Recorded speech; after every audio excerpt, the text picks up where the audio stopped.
오래전에 아내가 독감에 걸려 크게 아픈 적이 있었다. 아내는 종일 아무것도 먹지 못하고 누워만 지냈다.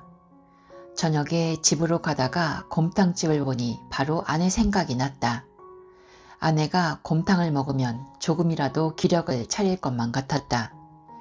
1인분을 사서 집에 도착하자마자 팔팔 끓이고는 누워있는 아내에게 밥 먹고 기운을 내자고 이야기를 건넸다. 그런데 아내는 지금은 먹기 힘들다며 나중에 먹겠다고 했다. 뭔가 예상대로 흘러가지 않았다. 나는 재차 권했다. 그러지 말고 국물이라도 떠먹어봐. 그래야 약을 먹지. 아내는 할 수 없다는 듯 겨우 몸을 일으켜 식탁까지 나왔다. 그런데 곰탕을 보고는 비위가 상했는지 바로 다시 들어가는 것 아닌가. 아니 그냥 들어가면 어떡해. 사온 사람 성의를 봐서라도 국물이라도 좀 먹지. 서운한 마음에 나는 한마디 더 내뱉고 말았다. 그러자 아내는 뒤를 돌아보면서 이렇게 말했다. 아니 왜 아픈 사람을 힘들게 해. 순간 아내가 야속했다. 어쩌면 이렇게 사람 마음을 몰라줄까 싶었다. 결국 아내는 자꾸 먹으라고 독촉하는 나 때문에, 나는 곰탕을 거들떠보지도 않는 아내 때문에 기분이 상했다. 차라리 아무것도 사가지 않았다면 이런 일도 없었을 텐데, 인간관계에는 상대를 위해 한 일로 좋은 소리를 듣기는커녕 서로 마음만 상하는 경우가 비일비재하다. 왜 이런 일이 벌어지나?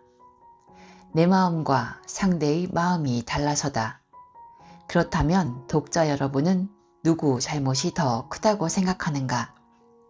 판단이 안 선다면 이 점을 생각해보자. 곰탕을 산 나는 마음 헤아리기 스위치가 켜져 있었을까 꺼져 있었을까? 사람의 마음을 헤아린다는 것은 무슨 뜻인가? 아내가 아팠던 그날 마음 헤아리기 모드가 작동했다면 나는 어떻게 행동했을까?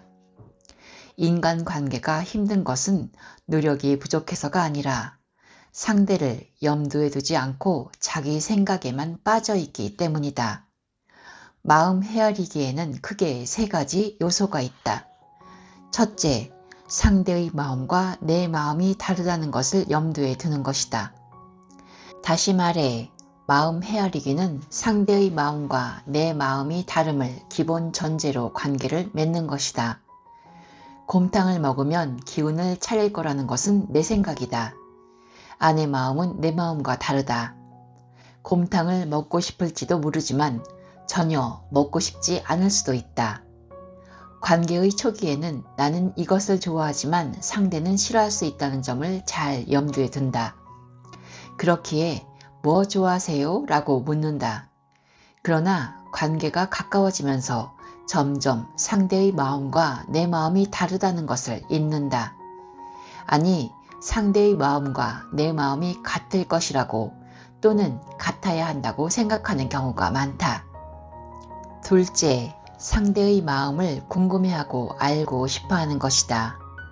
나의 마음과 너의 마음이 다르다는 것을 인정하는 것으로 끝난다면 마음 헤아리기가 작동하기는커녕 너는 너대로 나는 나대로 식이 되기 쉽다.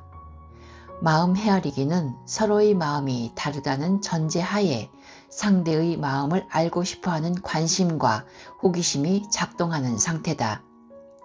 같다면 궁금할 이유가 없다. 다르니까 어떻게 다른지 알고 싶은 것이다. 나는 이럴 때 행복하고 이렇게 해주면 사랑받는다고 느끼는데 상대는 언제 행복을 느끼고 어떻게 해줄 때 사랑받는다고 느끼는지 알고 싶어진다. 셋째, 상대의 마음을 물어보는 것이다. 많은 사람들이 가까운 관계에서 상대방이 무엇을 원하는지 잘 물어보지 않는다. 그냥 자신의 의도가 좋으면 결과도 좋을 것이라 여기고 자신이 주는 것 그 자체를 상대가 좋아하기를 바랄 뿐이다. 마음 헤아리기는 단지 상대에 대해 많이 생각하는 것이 아니다. 상대의 마음을 지레짐작해서 판단하는 것도 아니다. 실제 상대의 마음이 어떤지, 상대는 무엇에 관심을 기울이는지, 상대는 무엇을 원하는지 물어보는 것을 말한다. 다시 곰탕 이야기로 돌아가 보자. 마음 헤아리기 모드가 작동되었다면 나는 어떻게 행동했을까? 곰탕을 끓여주면 어떨까라는 생각이 떠올랐을 때 바로 행동하기보다는 내 마음과 아내의 마음이 다르다는 것을 염두에 두었을 것이다. 곰탕을 먹고 기력을 차리기를 바라는 것은 내 마음일 뿐 아내의 마음과 상태는 다를 수 있으니까. 그렇다면 아내의 상태는 어떻고 무엇을 원하는지 궁금해했을 것이다. 그리고 아내에게 전화를 걸어 물어보았을 것이다. 지금은 몸이 어때? 오늘 뭐 좀 먹었어? 뭐가 먹고 싶어? 만약 아내가 무언가를 먹고 싶다고 했다면 그 음식을 사갔을 것이고 우리 부부는 서로 만족했을 것이다. 최선의 기준, 서로의 한계를 받아들이기. 자기 돌봄 워크숍에 참여한 정호는 지나간 일에 대해 후회를 많이 한다. 특히 잠자리에 누웠을 때 심하다. 낮 동안의 일을 떠올리고 그때 이렇게 할 걸, 그때 이렇게 이야기해야 했는데 라며 자책한다. 제대로 판단하고 행동하고 표현하지 못한 자신이 못마땅하다. 최선을 다해야 한다는 기준이 엄격하기 때문이다. 더 문제가 되는 것은 그 기준을 자신뿐 아니라 가족들에게도 들이댄다는 것이다. 그러다 보니 가족들에게도 불만이 많다. 정호가 보기에 아내는 걸핏하면 힘들다고 불평하면서 아이를 돌보는 일이나 집안일을 제대로 하지 않는다. 책임감이 부족하기는 아이들도 마찬가지다. 과제도 하지 않고 학원에 가기 일수다. 그의 눈에 가족들은 대충대충 사는 걸로 보인다. 그래서 이 집에서 자기 혼자 애쓰고 사는 것 같아 억울하다. 정호는 스스로 세운 기준 때문에 무언가를 하고 만족해 본 적이 별로 없다.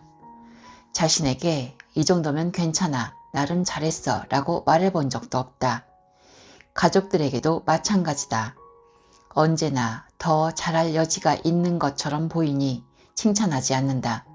오히려 좀 더 잘해보지 그랬어? 왜 그것밖에 못했어? 라는 말이나 생각을 자주 한다. 정호는 그렇게 스스로를 채찍질한 덕분에 자기든 가족이든 여기까지 올 수 있었다고 생각한다. 가족에게 야단을 쳐야만 그들이 긴장의 끈을 놓지 않고 열심히 살 거라고 생각한다. 그런데 과연 최선이라는 게 무엇일까? 도대체 어느 정도를 하면 최선을 다했다고 생각할 수 있을까? 엄격한 기준 때문에 자신과 가족을 늘 못마땅한 시선으로 바라보던 그가 최선의 기준에 대해 의문을 품게 된 계기가 있었다. 과학고 입시를 준비하던 중학생 아들이 불안 증상과 자살 사고, 죽고 싶다는 생각부터 그에 따른 구체적인 계획 수립까지를 포함한다를 호소하며 정신건강의학과 치료를 받게 된 것이다. 처음에 정호는 정신력으로 이겨내야 한다며 다그쳤지만 아들이 등교를 거부하면서 아들의 상태가 심각함을 깨달았다. 우리를 가장 힘들게 하는 것은 누구일까? 당신이 일시적이 아니라 지속적으로 괴로움을 겪는다면 그 원인은 외부의 사건이나 현실보다는 당신이 붙잡고 있는 집착이나 강박에 있을 가능성이 크다.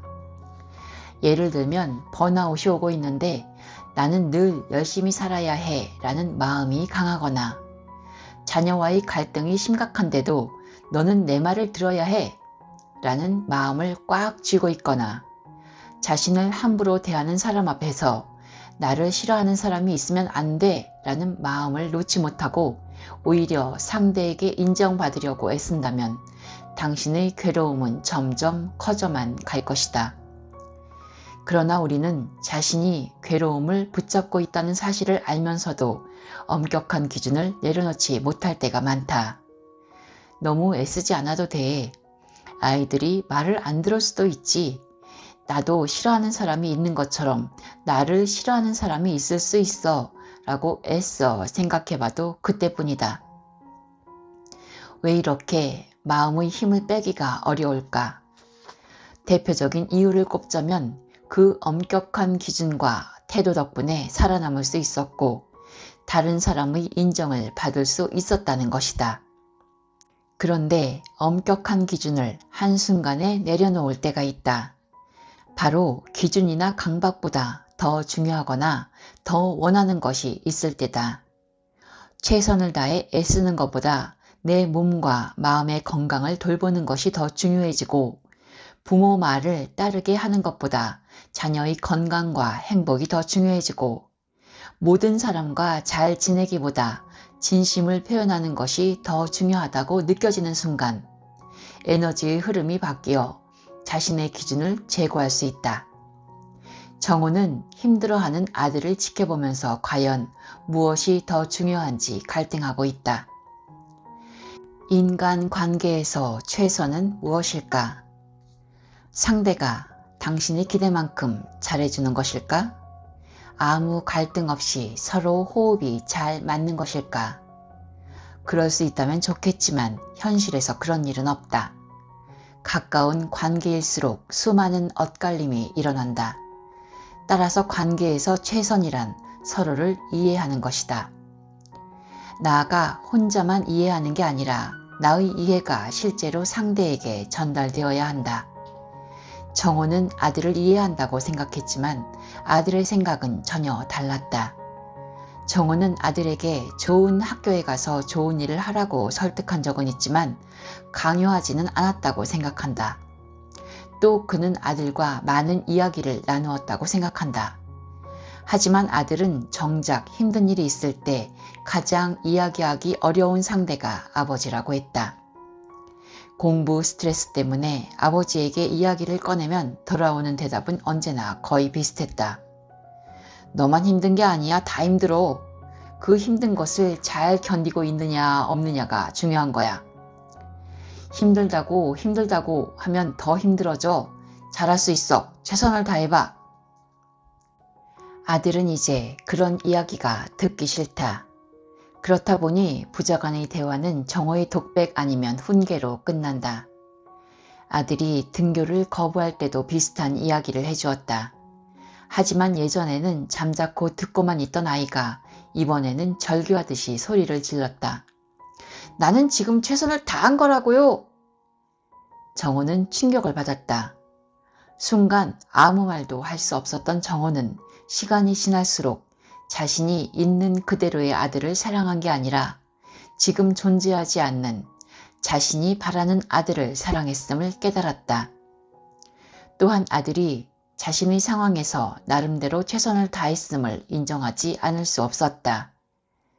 그렇게 아들을 이해하는 과정에서 정호는 스스로를 다시 보기 시작했다. 그는 무슨 일을 하고 나면 늘 다르게 생각해보고 좀 더 잘해야 한다고 자신을 다그치는 사람이었다.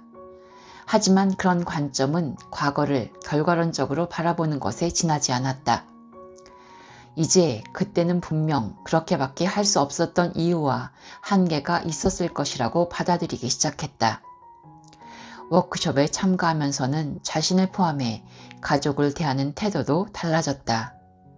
자신을 기준으로 모든 것을 판단했던 자기 중심성에서 벗어나 나와 가족 모두 자신이 처한 상황에서 최선을 다하고 있어 라고 생각하게 된 것이다. 마침 그 무렵에 어느 책에서 본 프랑스 시인 장 루슬로의 시가 가슴 깊이 들어왔다. 더 빨리 흐르라고 강물의 등을 떠밀지 마라. 풀과 돌, 새와 바람, 그리고 대지 위의 모든 것처럼 강물은 나름대로 최선을 다하고 있다.